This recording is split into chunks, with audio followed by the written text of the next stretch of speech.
Assalamualaikum warahmatullahi wabarakatuh.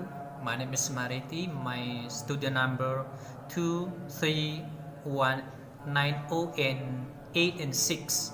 I'm from PBE 5C.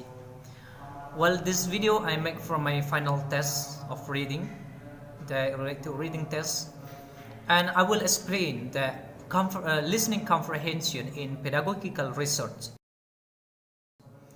I will take a statement of three persons here. That first, James Asor 1977. It is no total physical response or TPR. TPR exactly combines a number of ideas in thinking process.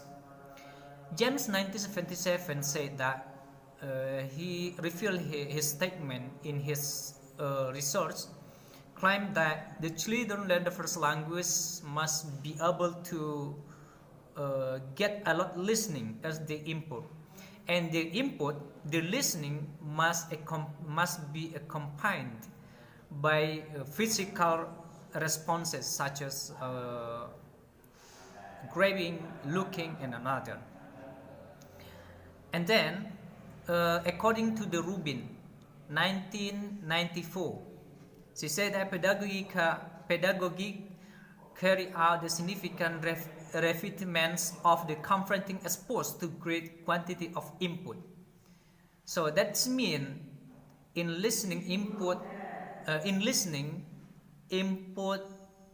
accessed by our brains should be a lot. When our mind get much input, it's going to be easy for us to improve our listening. So our mind have to get a lot listening as our input. Of course, when we have much input of listening, of course that will be easy to us to improve our listening, because we have many input. And then, according to Mendelssohn 1998, instruction-based strategies that level learners tend to listen. So according to Mendelssohn 1998, listening should combine by instruction. So instruction here has the function to make students correct action, so that action and listening has automatical relation. So to make student comprehensive what we are talking about, what they are listening, we have to give the action. We have to able to create the action. For example, when I ask my student, okay, my student, stand up please, and automatically when they are listening my interaction, they are going to do what I am interaction to them. Okay, my student, stand up please, and they are going to stand up. So that they action and listening have a relation. So that why Mendelssohn said that instruction best strategy. So we have to create interaction. We have to create the action to do something. And then the essential elements of listening process must be identified. For example, characteristic, memorize, attention, age, and gender. Now we are going to move micro skills of listening comprehension by Jack Richards, 1983. On the teaching listening skills provides comprehensive taxonomy of the oral skills involves conversational discourse. It is can help you to focus on the learning most important you discuss, and the micro skill can becomes testing criteria in your listening comprehension. So micro skill here has the function to you can go to the most important information or most important subject you have to comprehension of, you have to discuss, so that we can help you to focus on the learning most important thing. And micro skill can be become a criteria in your listening comprehension. My name is Rizky Rizaldi. I'm from class PPE 5C. So in this video, I would like to tell you about an interactive listening. Listening is not a process that goes only one way. We not only receive a voice, but also process that sound in our brains and turn it into new information. There are several steps that I will tell you about this interactive listening. The first step is when we hear something, then we will store it in our short-term memory at the beginning. And then we will start processing that sound and determine its type, whether it's song, a poem, or poetry, or something else. And the third is we determine the type based on the content and context of the voice. So from this, we can determine whether the speaker wants something from us or want to inform something to us, and otherwise. The next step is the listener remembers pertinent background information with a particular context and subjects. Next is the hearer conveys the literal meanings of the utterance. This process involves a set semantic interpretation of the surface string the car perceives. The process is critical for the listener or the conversation to avoid miscommunication between them. An example is that when we are busy with something, a friend comes up with a view to asking for our attention for a little while. He would say, "Do you have a time?" He means, "Here is whether we have time to talk to her or not." The hearer determines the mean for the utterance, because his friends are trying to figure out if we have time or not. How often do misunderstandings arise from false assumptions made by the hearer about the meaning of the speaker? The key to human communication is the ability to harmonize the perceived meaning with the intended one. And the next is the listener determines whether information should be retained in short or long-term memory. Short-term memory for a few seconds fits in a context that calls for a quick verbal response from the hearer. And long-term memory is more common when we are in daily life. For example, it's for a student processing information in a lecture activity. The last is the listener outlines the form of the message that was originally received. Word, phrase, and sentence are soon forgotten prone. In 99% of the figure out of speech, you don't have to argue. The last is, should be clear from the above discussion that listening to a conversation is an interactive process. After the initial receiving of sounds, we humans perform at least 7 other major operations on a set of sound waves. Of course, further interaction in conversation takes place soon after the listeners become the speakers. All these processes are important for you to remember as you teach. They are all relevant to the purpose of listening to learner with performance factors that can cause difficulty in the process. That's all from me. My name is Yolanda, with student number 2319090. Well, I will explain the next material is about type of spoken language. One of the main purposes of language teaching is to improve English conversation. However, other forms of spoken language are also important to incorporate in language course, especially teaching listening comprehension. Okay, the type of spoken language includes monologues and dialogues. The first one is monologues. When a speaker uses spoken language at any time, such as in speeches, lectures, readings, new broadcasts, and so on, the listener must deal with the long speech without interaction. The flow of speech will continue, or the listener will not understand it.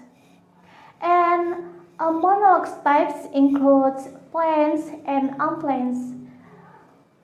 Plans monologues such as his speech and other pre-written material, which are often on the same topic, can be hard to understand because the words are the same. And unplanned monologues show more repetition, making it easier to understand. but having more performance variable and other frequency or C below can help or hinder understanding. Okay, the second one about a type of spoken language is dialogues. Dialogues involve two or more speakers and can be classified into choose exchange, diploma-social, or interpersonal relationship, and thus whose purpose is to convey conjectural or factual information or transactional information. In each case, the participant can have a lot of common knowledge such as background information, diagrams. So getting to know the interlocutors will lead to conversation with a lot of assumption, implications, and other meaning hidden between the lines. In conversation between participants who are unfamiliar with each other, reference and meaning should be clear to ensure effective understanding.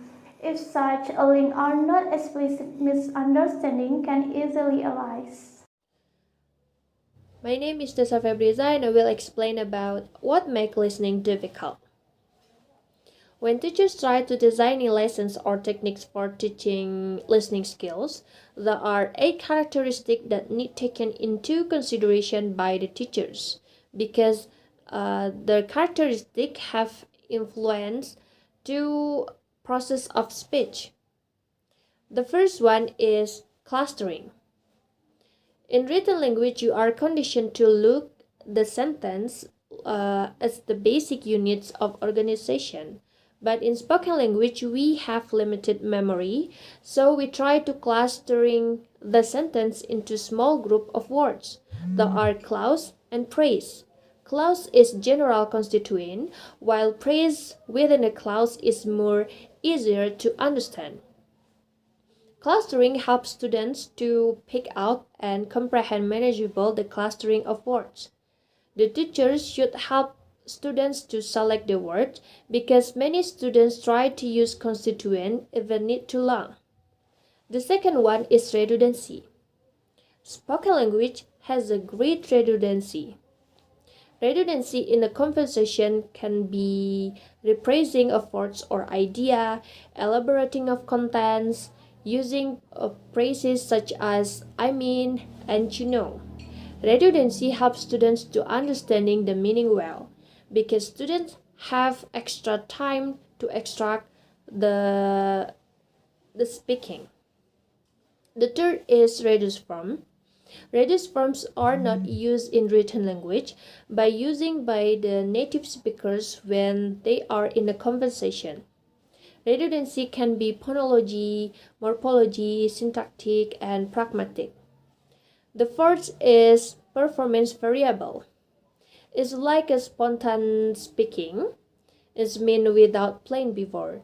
So the learner will find the problems such as hesitation, false thoughts, pauses. So the learner should try to understanding the meaning even they find this problem. The fifth is colloquial language. It's like native speakers in daily life. They use slang words or idiom in their speaking. So the learner will find difficulty to understanding the meaning because they usually learned about English standard, not ungrammatical language. And the sixth is rate of delivery. Is about the speed of speak. Everyone have different speed when they are speaking, and the learner always think that they always speak so fast, but actually no. So the learner should understand the meaning of the speaking and understand the speed of the speaking too. And next is stress, rhythm, and intonation. The native speakers has different rhythm, stress, and intonation when they are speaking. It depends of the sentence that they use or the expression that they want to convey. And the last one is interaction. In interaction, we have some rules that need two following that are like negotiation, clarification, attending, signal, turn taking, and then top nomination, termination, and others. That's all for me about what makes listening difficult. Types of classroom listening performance. The first one is reactive listening. In reactive listening, the listener's role as tape recorder is very limited because the listener doesn't produce meaning. So, the role this type can play in an interactive classroom is in brief choral or individual drills that focus on pronunciation. Second, intensive listening. This type only focuses on components such as phonemes, word, discourse marker, intonation, and age. For example, students listen for cues in certain choral or individual drills. The teacher repeats a word or sentence several times to imprint it in the student's mind. The teacher asks students to listen to a sentence or a longer stretch of discourse and to notice a specific element such as intonation, stress, a construction, a grammatical structure, and age. Third, responsive listening. In this type, the students give a direct response to what the teacher is talking about and make an appropriate reply. Examples include asking questions, give orders, seeking clarification, checking, and understandings. Next, selective listening. In long discourse such as monologues of several minutes, the student's task is to scan the material selectively for certain information. The goal is to find important information in a potentially descriptive information field. This activity requires field independence on the part of the listener.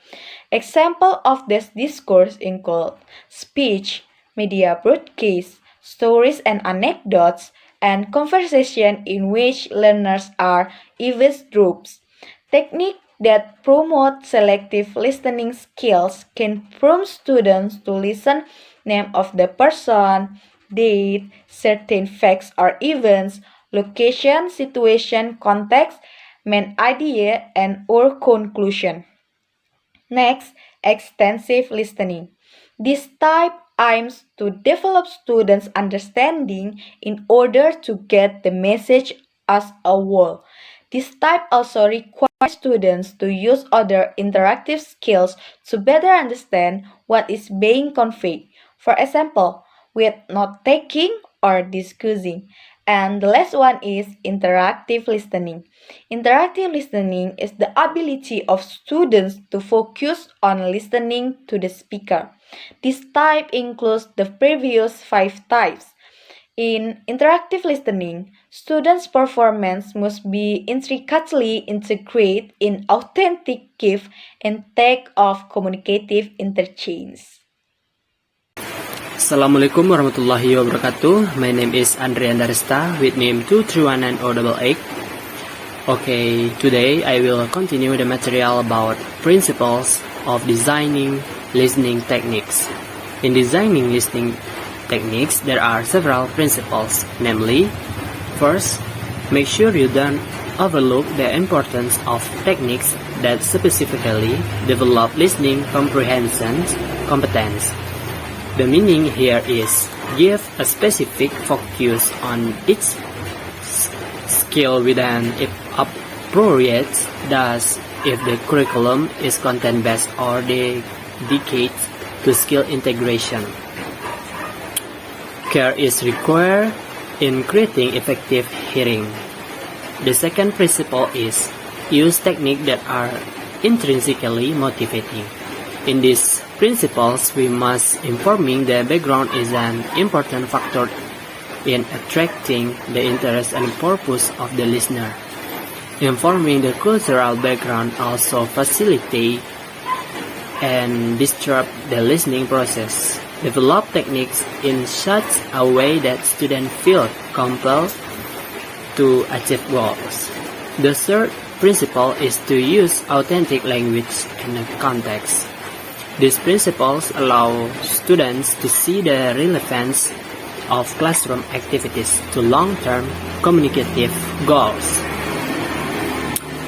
Fourth principle is to carefully consider the form of the listener responses. Of this principle, other teachers should make listening response design techniques for students. The fifth principle is to anchor the development of listening strategies. The meaning here is listening strategies to extend beyond the classroom for students. Value listening strategies that look for key and non-verbal cues for meaning. Listening strategies should predict the speaker in the spoken context.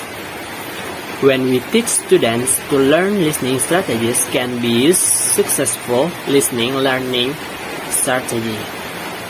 Then the last principle is to include listening techniques from the bottom up and from the top down.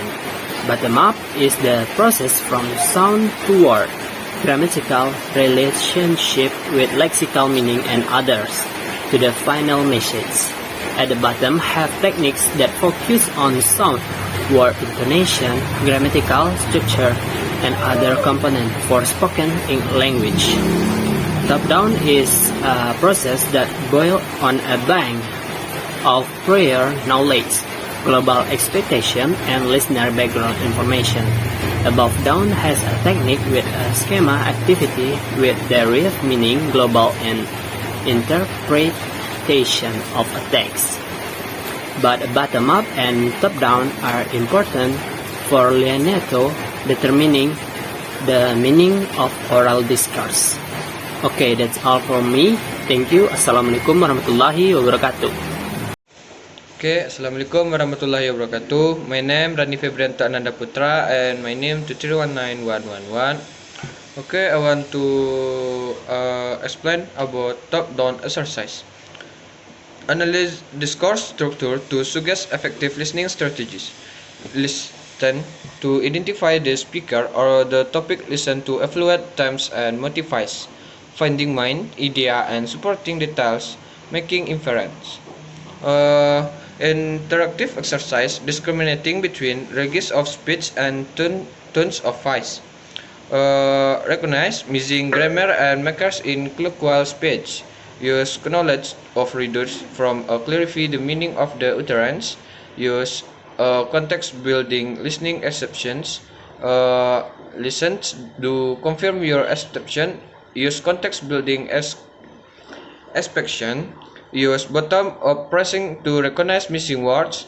Compare your prediction to what actually heard.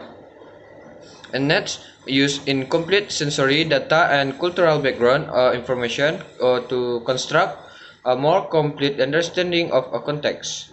And next, I will explain about technique for advanced learners.